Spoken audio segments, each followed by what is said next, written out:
Hello, welcome to iDream news. Chintoju Bhaskar Sircilla వాసులకు పెద్దగా పరిచయం అక్కర్లేని పేరు. ఆయన పలు సామాజిక కార్యక్రమాల్లో పాల్గొంటూ ఇక్కడ జిల్లా వ్యాప్తంగా కూడా చాలా పేరు గడించినటువంటి వ్యక్తి.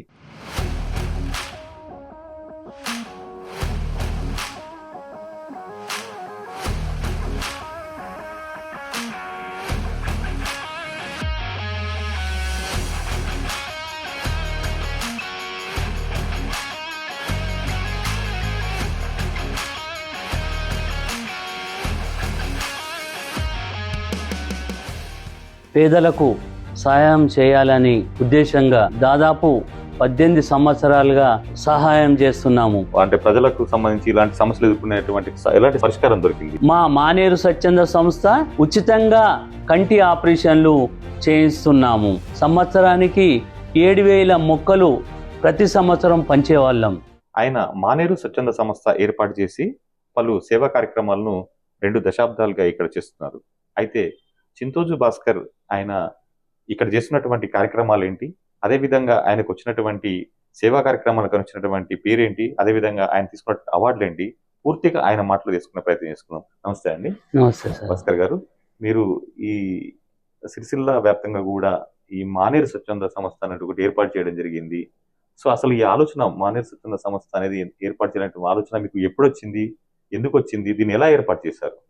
ఎందుకంటే మేము పూర్ ఫ్యామిలీ నుండి వచ్చినాం కాబట్టి పేదలకు సహాయం చేయాలని ఉద్దేశంగా దాదాపు 18 సంవత్సరాలుగా మానేరు స్వచ్ఛంద సంస్థ పెట్టి మేము పేదలకు సహాయం చేస్తున్నాము. మెడికల్ పరంగా, అదే కాకుండా ఇంకా ఇతర కార్యక్రమాలు, స్కూల్లో టై బెల్టులు, దాదాపు టారో గ్రీన్ ప్రాజెక్టు తరఫున ప్రభుత్వం ఏర్పాటు చేయనప్పుడు 15 సంవత్సరాల క్రితం సంవత్సరానికి 7,000 మొక్కలు ప్రతి సంవత్సరం పంచేవాళ్ళం. అంతేకాకుండా ప్లాస్టిక్ రహిత సిరిసిల్ల జిల్లా చేయాలనే ఉద్దేశం కొద్దీ మేము జూట్ బ్యాగులు కూడా పంచడం జరిగింది. ఇంకా ఇతర కార్యక్రమాలకు వెళ్తే ఇండియన్ మెడికల్ అసోసియేషన్ పిఆర్ఓగా గత 28 సంవత్సరాలుగా నేను ఇండియన్ మెడికల్ అసోసియేషన్కు సేవలు అందిస్తున్నాను. అంతేకాకుండా జిల్లా కోర్టులో లోక్ అదాలత్ మెంబర్గా పనిచేస్తున్నాను. అది కాకుండా జిల్లా కేంద్రంలో ట్రైబల్ ఏరియాలలో న్యాయ విజ్ఞాన సదస్సులు దాదాపు 300 పైగా న్యాయ విజ్ఞాన సదస్సులు జిల్లా జడ్జి గారి ఆదేశాల మేరకు ఎన్నో నిర్వహించినాము. అంతేకాకుండా స్కూల్లో కూడా డిక్షనరీలు, ఆక్స్ఫర్డ్ డిక్షనరీలు కూడా అందించాము. వారికి స్కూల్లో ఏమైనా అవసరాలు ఉన్నట్టయితే మేము కూడా వాటికి ప్రభుత్వ స్కూళ్ళకు సాయం చేసేవాళ్ళం.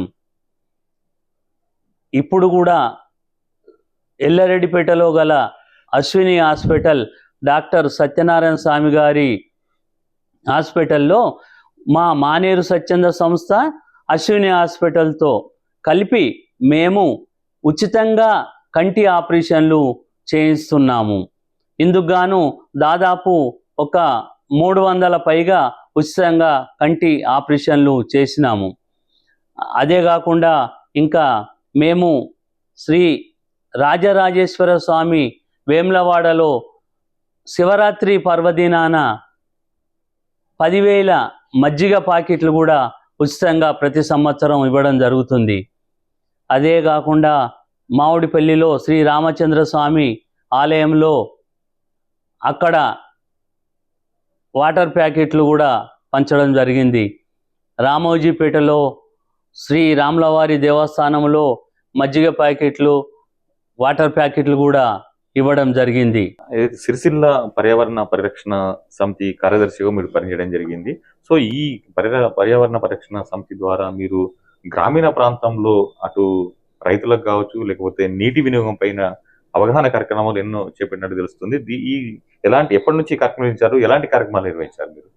మేము 1997 నుంచి టెక్స్మో ఇండస్ట్రీస్ వారి టారో పంప్స్ డీలర్షిప్ వచ్చినాక రైతులకు అవగాహన సదస్సుల గురించి టూరిస్ట్ పెట్టి ఇక్కడ నుంచి 50 మందిని కోయంబత్తూరుకు తీసుకెళ్ళి వాళ్లకు అవగాహన కల్పించినాము. మెకానిక్లకు కూడా ఎంతో మందికి కరీంనగర్ జిల్లాలో ఉమ్మడి జిల్లాలో ఉన్నప్పుడు కూడా ఎంతో మందిని మెకానిక్లను కోయంబత్తూరు తీసుకుపోయి వారికి సర్టిఫికెట్స్ కూడా అందించినాము. అది మళ్ళీ రైతులకు కూడా ఏంటంటే మా టారో పంప్స్లో విత్తనాలు అనేటివి, శుద్ధి చేసిన విత్తనాలు అనేటివి ఇస్తాము. అది గట్ల పొంటి పెట్టండి అని చెప్పి నేను మోటార్ సేల్ చేసినప్పుడు కూడా మేము చెప్పడం జరుగుతుంది. మా కంపెనీ ఎండి దమయంతి రామచంద్రన్ గారు టారో పంప్స్ రోజుకు 3500 పైచీలకు ప్రొడక్షన్ చేసి మోటార్తో పాటు సేవా కార్యక్రమాలు కూడా వారికి చాలా ఇష్టం కాబట్టి మమ్మల్ని డీలర్గా ఎంచుకున్నారు. అంటే సిరిసిల్ల వినియోగదారుల సంఘం కార్యదర్శి కూడా పనిచేయడం జరిగింది కదా. సో ఈ వినియోగదారుల సంఘం తరఫున ఎలాంటి సమస్యలు పరిష్కరించడం జరిగింది? అంటే ఈ వినియోగదారులకు సంబంధించినటువంటి సమస్యల మీదకి వస్తే ఎలాంటి సమస్యలు అటు వినియోగదారుల సంఘం దృష్టి తీసుకెళ్ళడం జరిగింది? ఎలాంటి ప్రజలకు ఎలాంటి మేలు జరిగింది? రామకృష్ణ గారు, అప్పుడు ఉమ్మడి జిల్లాలో ఒకటే వినియోగదారుల సంఘం కోర్టు ఉండే కరీంనగర్లో. అప్పుడు ఏం చేసామంటే ఇక్కడ అప్లికేషన్లు తీసుకుపోయి వారికి ఏమన్నా న్యాయం చేసేది ఉంటే అడ్వకేట్ ద్వారా వాళ్లకు నష్టపరిహారం కూడా ఇప్పించడం జరిగింది. దాదాపు 100కు పైచీలుగా కేసులలో కూడా వారికి హాస్పిటల్లో కానీ నష్టమైనా కూడా, కిరాణా షాపులో అయినా సరే, అన్ని వాటిలలో కూడా వారికి కోర్టు ద్వారా నష్టపరిహారం ఇవ్వడం జరిగింది.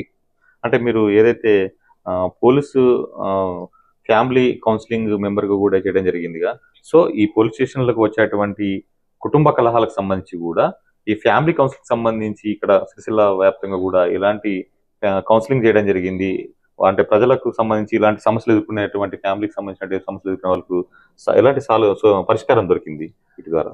రామకృష్ణ గారు, దాదాపు మేము 10 సంవత్సరాల క్రితం సిరిసిల్ల పోలీస్ డివిజన్లో ఫ్యామిలీ కౌన్సిలింగ్లు చేసినప్పుడు 115 పిటిషన్స్ వస్తే అందులో 90 పైచీలకు వాళ్ళ ఫ్యామిలీ డిస్ప్యూట్ను సరిచేసి 498 కేసు అయినా కూడా వాళ్ళు కలిసేటట్టుగా ఎంతో కృషి చేసి ఒక్కొక్కసారి స్టేషన్లోనే 3-4 గంటలు ఉండైనా కానీ వాళ్లకు ఫ్యామిలీని ఒకసారి సిట్టింగ్ కాకుండా కూడా 10 సార్లు సిట్టింగ్ చేసి కూడా వాళ్ళని కలపడం జరిగింది.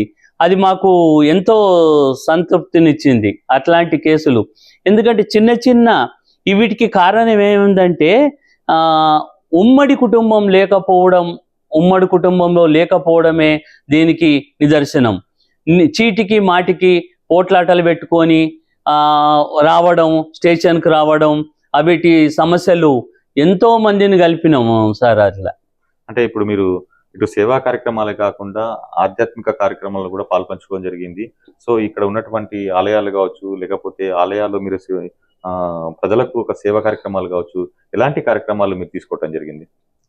దాదాపు మేము 30 సంవత్సరాల నుంచి కూడా శ్రీ వీరబ్రహ్మం గారి పూజా కార్యక్రమం వైశాఖ శుద్ధ పంచమికి ఒకసారి, ఈశ్వరీదేవి బ్రహ్మంగారి మన్మరాలైనటువంటి ఈశ్వరీదేవి గారిది కార్తీక మాసం పంచమి రోజు ప్రతి సంవత్సరం కూడా సంవత్సరానికి 2 సార్లు అన్నదాన కార్యక్రమం చేసి కూడా మేము పూజలు నిర్వహించడం జరుగుతుంది.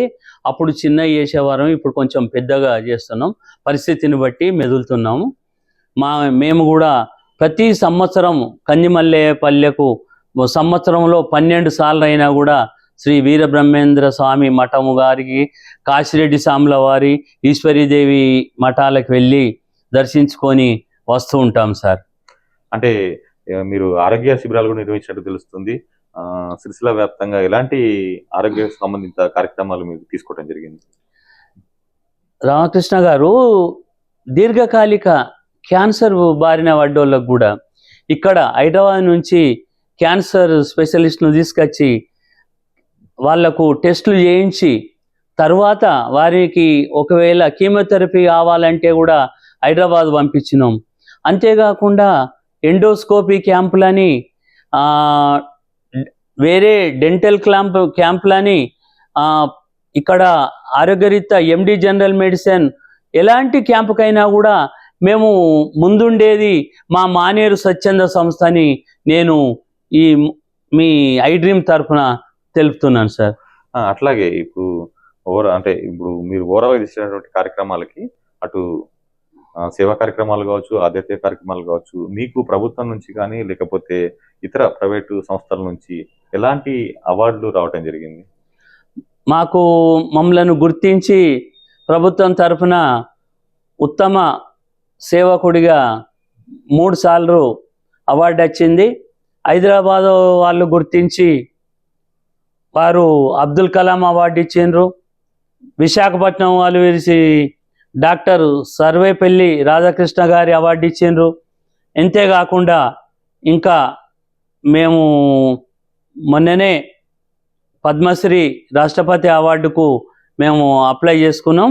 దాని విషయంగా కూడా ఇక్కడ కలెక్టర్ గారి రిప్రజెంటేషన్ తోటే అప్లై చేసుకోవాలట. అది కూడా మేము పరిశీలనలో ఉంది.